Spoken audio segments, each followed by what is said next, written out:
Now to Decision 2024. Both presidential candidates will be in the Valley tomorrow to make their final pitch to swing state voters. It comes after the candidates and their surrogates made several appearances across the state over the past few months. That's right, but how big of a difference could these campaign stops make just days out from the election? 12 News journalist Bianca Bono talked to a political expert to find out.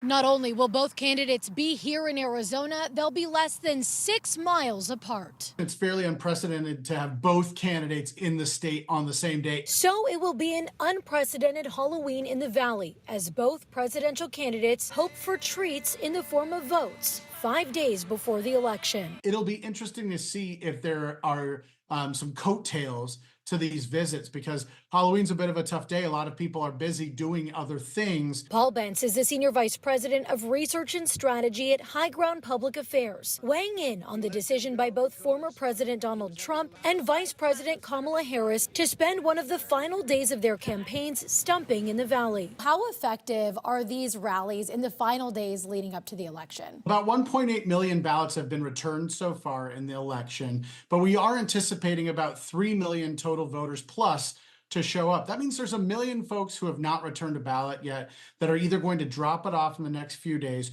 or vote on election day. Do you think there's a big chunk of Arizona voters who are still undecided at this point?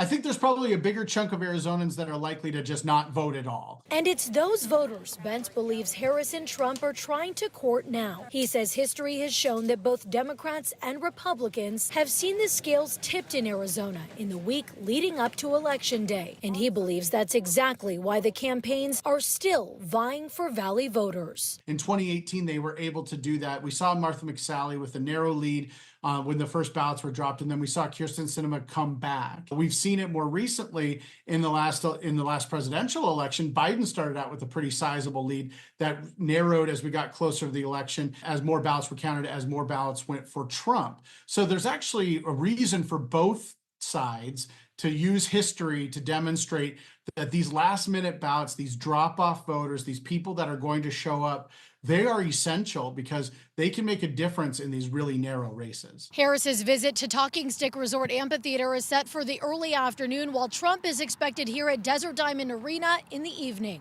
We're in the West Valley. Bianca Bono, 12 News.